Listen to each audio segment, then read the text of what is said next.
Hey, what's up, guys? It's me again.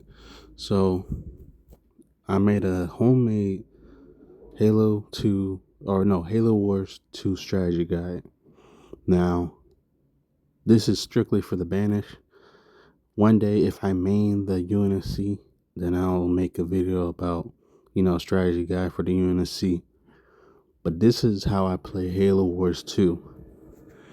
When you're playing as the Banish, you want to use choppers. They're your main anti-infantry. And if you're ever going to use grunts with choppers, only use grunts to capture nodes. I would say 3 grunts is good enough. I wouldn't make an army of grunts. And that there's a reason why you don't want to make an army of grunts. You're pretty much feeding at that point. You know what I'm saying? But, choppers, they're good. Use choppers in the start of the match. See, grunts are not like Marines. Marines are tougher and they're better. But yeah, use choppers at Tech 1. Have an army of choppers at Tech 1. I would say 5 or, 5 choppers and 5 brute jumpers should be good enough to take out a whole base right there. But I wouldn't go for the throat just yet. You know what I'm saying? I wouldn't go for the main base just yet. The reason, if you're going to attack the main base, attack the resources, because, I just feel like brute jumpers are just not good enough to take the main base down. They're not good enough to take that down just yet, unless if you had like 10 of them or something like that. But brute jumpers are just good for destroying resource buildings and all that stuff like that. You know what I'm saying? Taking out the main base is gonna, take a minute. You know what I'm saying? But and that's probably because it's Tech 1. You know what I'm saying? It's not Tech 0 or anything like that. But if you didn't know, the higher the tech, the more tankier the base is. Just thought I'd let y'all know. But anyways, Tech 2. Tech 2, you want to have Marauders and Reavers and Locusts out. That's your main go-to. You should main that. That's a perfect build right there. That's a perfect army composition right there. Now, can it get countered? Yes, it can get countered. But you have your engineers and your shrouds to protect you and stuff like that. So, always have Marauders out. They're your mini tanks. They're good. Are they good at Tech 3? I mean, TTK wise, they're like kind of slow. And they just can't beat tanks. They can't beat tanks. Their TTK is just too slow.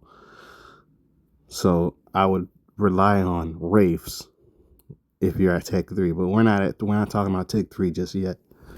So Marauders, they're a replacement for choppers.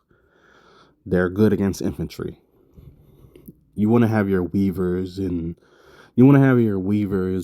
your locusts out to aid the marauder, because the marauder by itself is not good enough. You need your weavers and you need your locusts to help out too, and some engineers and shrouds. Now on to Tech 3. Tech 3, you want to have your wraiths, weavers, locusts, and a little bit of like, shrouds and engineers. Now I never use personally I never use what you call it, the blister backs. I just don't use the blister backs. They just, to me, they don't do enough.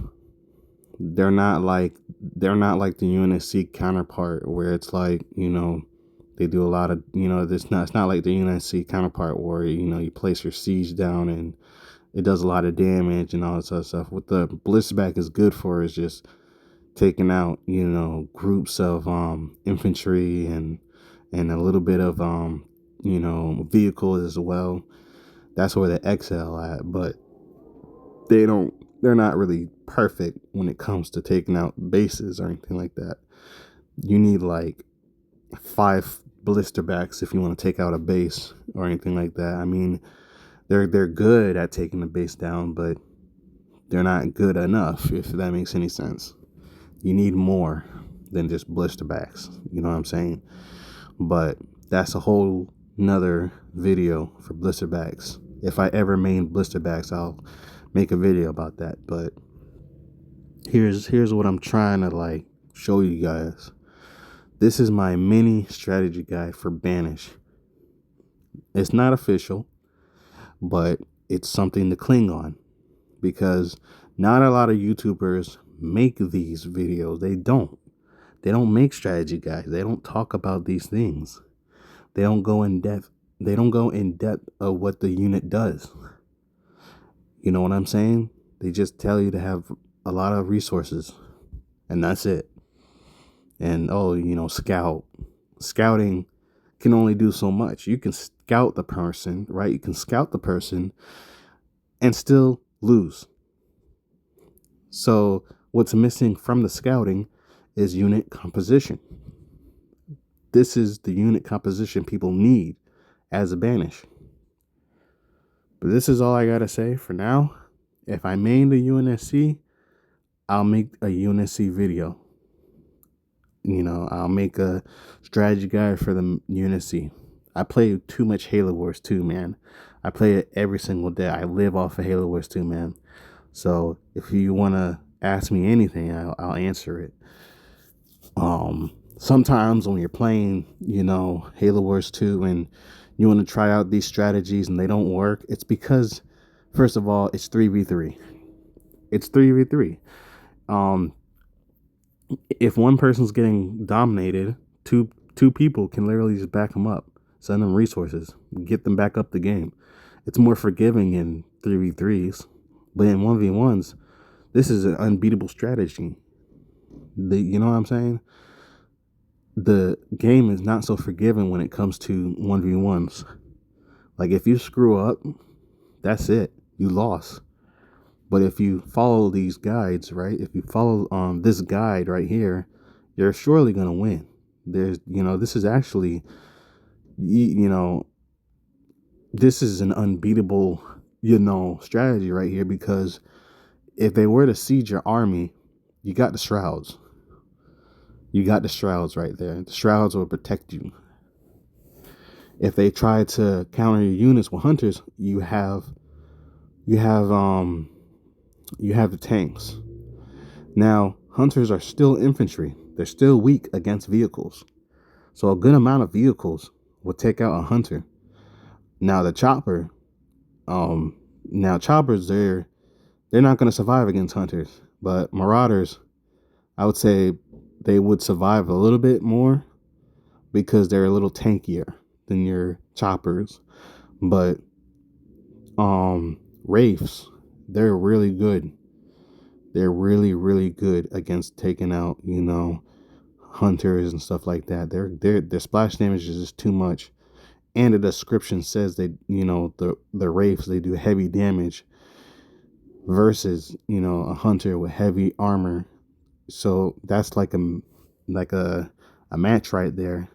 But other than that, this is my strategy guide. If you like the video, like it, share it. If you're new to Halo Wars 2, this is perfect for you. You don't have to think. This is all you got to do. This is all you got to do. This saves you trouble from thinking like me. I had to go through a lot of L's to get to this point. But, it was totally worth it. But that's all I got to say. Peace out.